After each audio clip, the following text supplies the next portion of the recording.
Daredevil Born Again Season 2 has come to an end, and yes, I know I am a little late to this. I went on vacation. I had a very lovely time. Thanks for asking. So, let's talk about this. This is pretty good. I have a couple notes, but it's mostly about smaller inner working pieces. The overall shape of the finale, it's really good. It felt like it was appropriately built to in terms of the grand scheme with the confrontation not just being Daredevil versus Fisk, but the people of New York versus Fisk. That felt well built to, that felt well earned.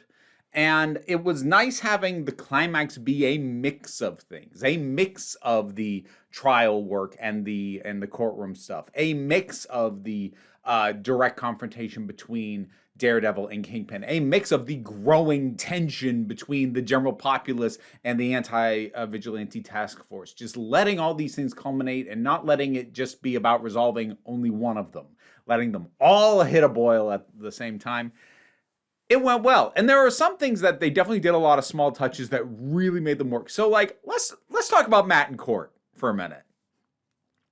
Matt in court has not worked for me for a lot of this show. And when I say this show, I'm lumping in the 3 seasons of Netflix in with this. This is part of why, even though I will grant the front half of season 2 is the better half of that season, I still don't like it as much as a lot of people, because pretty much as soon as they get in a courtroom, I just can't stop thinking about the fact Matt's a terrible lawyer. Like, first season kind of covered for that by having Foggy around, and Foggy was technically still there in the second season, but like, Matt he was just awful. He was just a really bad lawyer. He was terrible in court. And the fact that the show didn't seem to recognize that really bothered me. Now here, he's not necessarily any better. He is still badgering witnesses, ticking off judges, being rightfully shut down. But what helps is that it's been established this is not a normal court. This is a farce of a court. Something reiterated and emphasized not only by Matt himself in the scene, but also by the judge, who basically grants, like, this has been a circus from the start. Let's not pretend he's turning it into one. And acknowledging that this is not a standard court with standard rules makes the kind of stuff that he does feel just more fitting. It makes it feel more like a tactic to meet the situation he's in, and a lot less like he's floundering around because he has this innate sense of this would be justice, but he just doesn't seem to understand the freaking law at all, which was what the second season of it back on Netflix honestly felt like.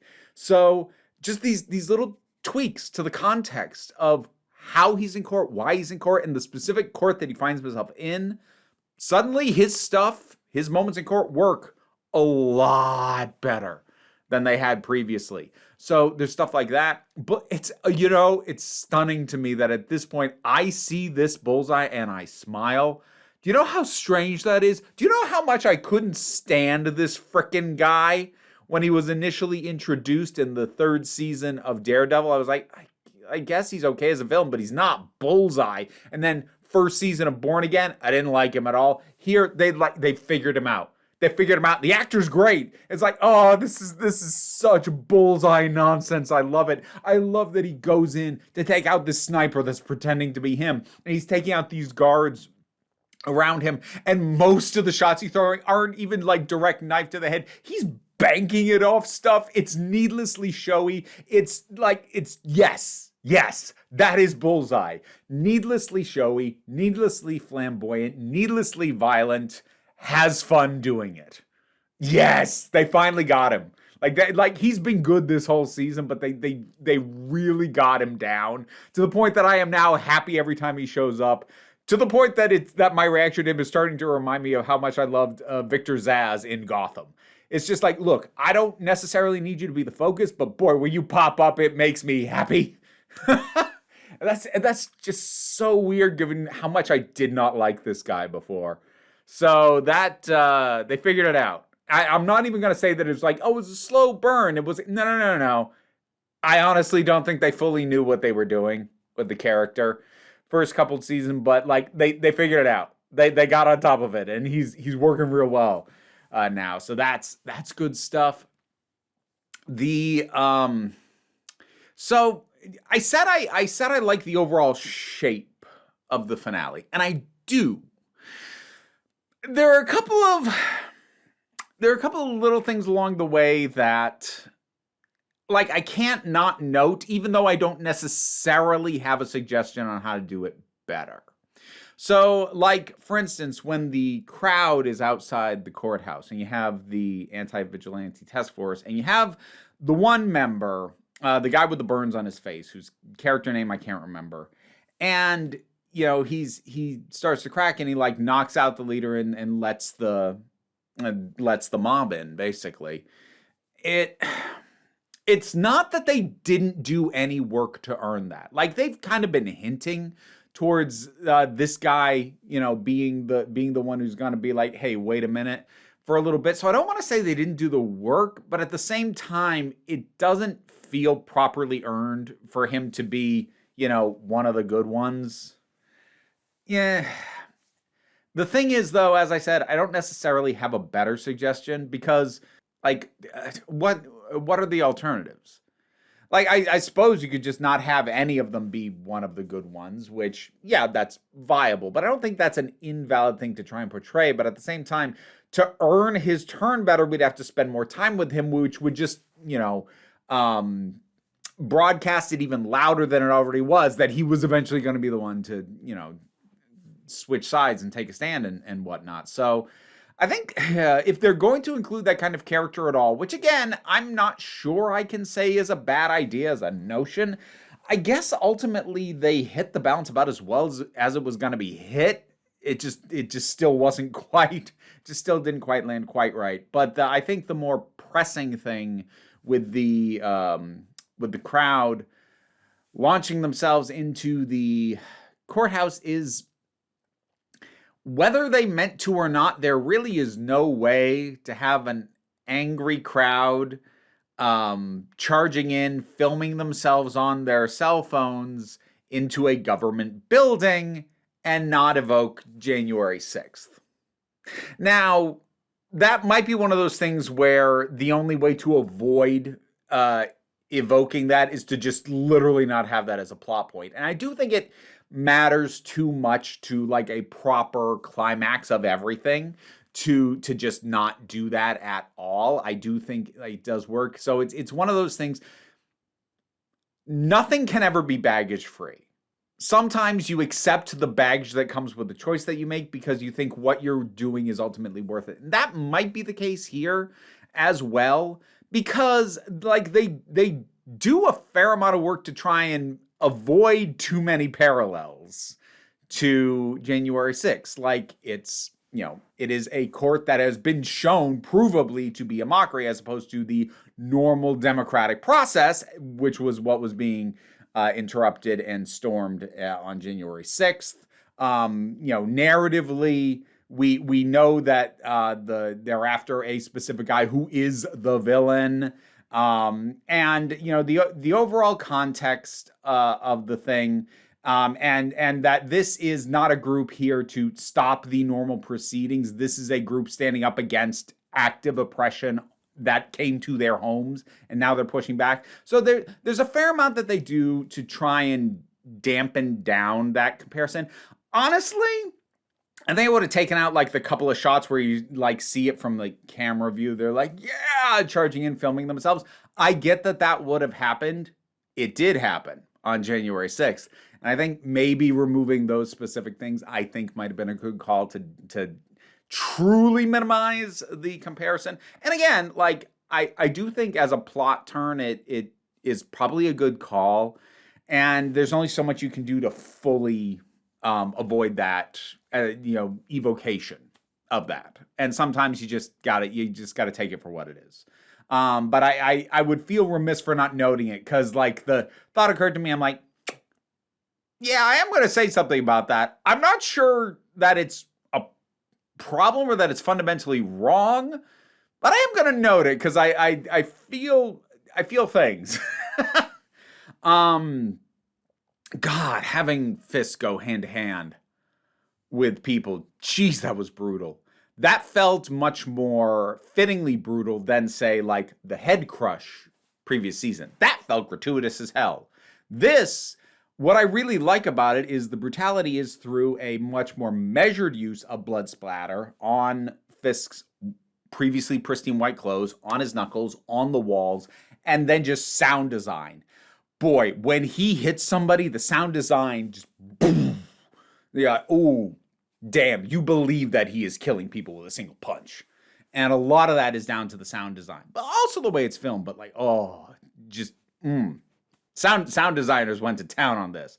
Oh, Angela finally got to like actually get some action as the new White Tiger. And while we only get a little bit of it, I actually really like her attack technique, because she did just basically leap on a guy like she was a big cat and then start slamming his head on the wall. I'm like, damn, okay, yeah. So I was down for that. All right. So Matt revealing himself as Daredevil was probably an inevitability. Not necessarily in this season, but like over the course of this show. That was probably an inevitability because it's happened in the comics more than once, I think, actually. Yeah, don't ask how people's secret identities get revealed more than once. Comics.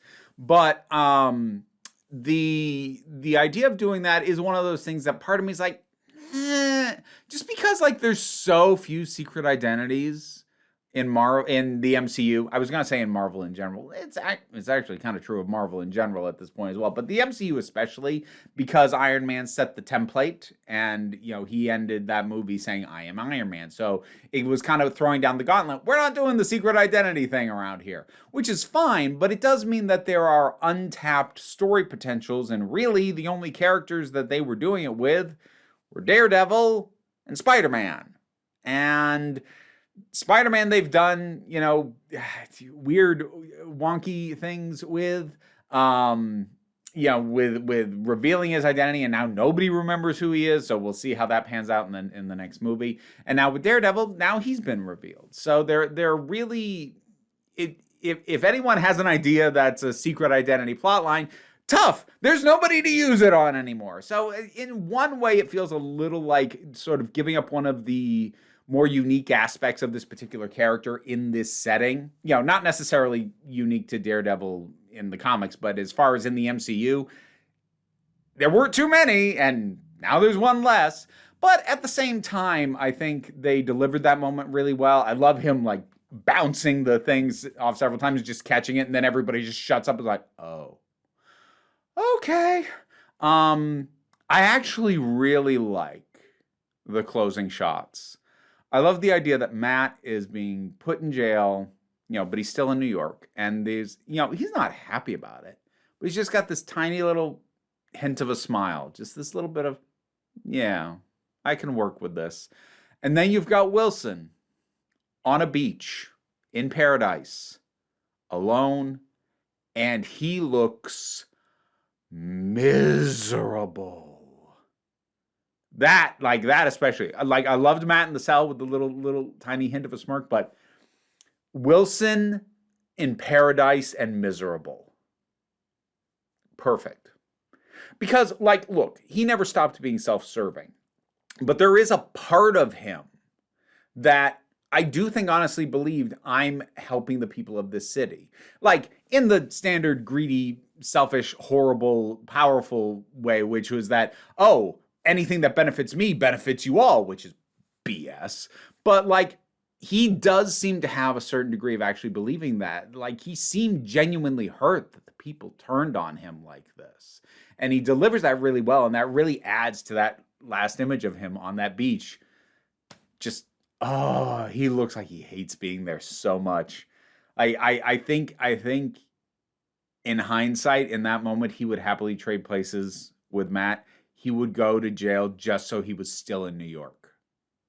And I just love that as a thought. And I love those as contradictory images. As far as one other thing I'll note with like the mob kind of beating down Wilson towards the end, after he has his initial rampage where he's taking everybody out. I actually kind of like that initially there's this pause before Wilson starts talking, and then the crowd's like, no, we've had it. And I like that Matt can't stop them. Now, he can get them to back off, but it is important to realize when you've whipped up a crowd like that, you probably don't have total control over them. Nobody does. And so I think it was a bullet dodge, because it really could have been incredibly cheesy for everybody, just nobody attacks Kingpin because Daredevil said so. And I'm glad they thought it through enough to sort of find a balance where they could still have the final confrontation just be Matt and Wilson facing each other down, even surrounded by a mob, and being like, okay, we need to end this, but still have the acknowledgement look, dude, angry crowd's an angry crowd. You can't control that. So again, it is mostly pretty well balanced, even though a little handful of things I'm like, but even those things I don't necessarily think are massive faults or flaws. They're just either things that needed a tiny bit of tweaking, or honestly things that were probably balanced as well as they could be. They just bring certain inherent baggage. And like I said, sometimes you accept the baggage because of what you're trying to do. It's something that I think a lot of our media discourse these days tends to forget, which is that while, yes, if you can avoid, certain tropes and, problematic stuff, maybe it's best to avoid that, but that doesn't mean there's never a reason to do it. It's just that if you're going to do it, you have to accept the baggage for it. Doing it for a reason is always better than doing it just because, which is how a lot of this stuff becomes problematic. It just becomes standard and nobody's questioning it. But even as that gets more examined and, certain tropes or images or whatever get called out as often not working, that doesn't mean they can never work, but it also means that even if you make it work, it comes with baggage. Just know that when you do it. And yeah, I kind of got into a broader philosophical thing at the very end there, but yeah, it's good. It didn't blow me away the way some of the individual episodes did, but overall, I am very happy with this season. And we'll see what the third one brings. Third season is almost definitely going to be the last one, because the viewing numbers on this have not been great. It hasn't exactly tanked, but the numbers are down from the previous season. And I think they had really hoped that since this one was the far more creatively and narratively cohesive, season, that the numbers would be up, except we're kind of in a world these days where if a season doesn't work, a lot of people are going to go, okay, well, I guess the show's not for me, and they don't come back, which is behavior that streaming services have kind of trained us to do, to be fair. They're getting hoisted by their own petard on this. But we are still getting a third season. I am curious. But if this ends up being the last good season of Daredevil, I'm also okay with that. Obviously I want a third season to be good. But at the same time, if the third season ends up being meh, and I have to mentally just kind of cut it off and treat it as a thing that didn't happen and treat this as the ending, I'd be okay with that. Daredevil, Born Again, Season 2, Episode 8. Finale. What'd you think about it? Whatever your thoughts are, drop something down in the comments. Let's talk about it. Patreon pays the bills and enables me to do this as my living. Even if you can't help me out that way, like, share, subscribe. They all help. Don't worry too much about it, though. We take a relaxed attitude around here, so you can come on back next time you need a break. And now to thank my highest supporting patrons: Robin Moore, Jared Boyce, Zubin Lutfula, Auntie Kate 808, Mira G, Angry Casperl, Dave Hall, Snark Shark, Oliver B, Mystic Shadow, Sean Miller, Welsh Wrestling Geeks, Melissa Pedersen, Becky Sparks, Twylord, Tracy Scrabbit, Paul Barabajoggle, Magdalena, and Sir Didymus is my favorite. Additionally, to thank some folks from the lower tiers of support: Lee and Andy, Gavin Hinden, and I Am Orcus. We have some new friends. We have Peppercorn and where'd the other one go? Where'd you go? coriander has gone behind my head. They are very young and they haven't been integrated with the other rats yet, but soon. Okay, yes. Maybe you weren't quite camera ready.